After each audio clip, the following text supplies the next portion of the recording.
Good morning, Kabakal! Andito na kami along the way ng highway Pakalamba. Galing kami sa head office ng Asia Pro.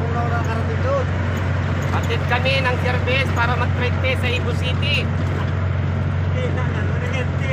Panibagong pakikibaka naman kami doon pag kami ay na-mobilize na or nasa iba doon. Kabakal!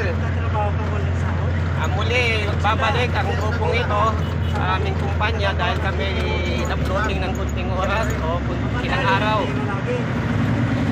Ganon pa man, nagpapasalamat kami at di kami nabigo na pumunta rito dahil sa layo nito. May galing Antipolo, may galing ng Pasig, may galing ng Maynila.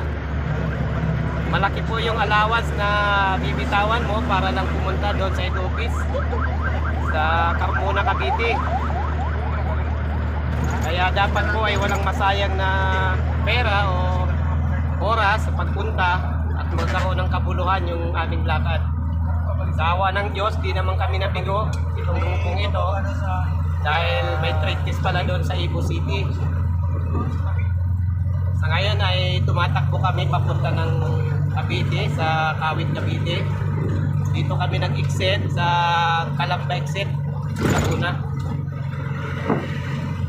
Ayan po ay tumatakbo yung aming service kahabaan ng National Highway papuntang Kawit, Cavite. At kung nagustuhan nyo po ang aking video ay update sa ngayon, ay support naman sa aking Facebook page, Kabakan Vlog. Ganon din sa aking YouTube channel para masuportahan ko. Yun na lang yung pinakatulong nyo. Nang sa ganon makilala ang aking channel at ang aking page sa larangan ng social media sa paggawa ng mga video na ina-upload. Maraming salamat sa lahat na makakita nito na manunood or bigay nyo na rin sa akin yung like, follow, subscribe, kumpletuhin nyo na para matulungan ang aking YouTube channel. Maraming salamat at magandang umaga.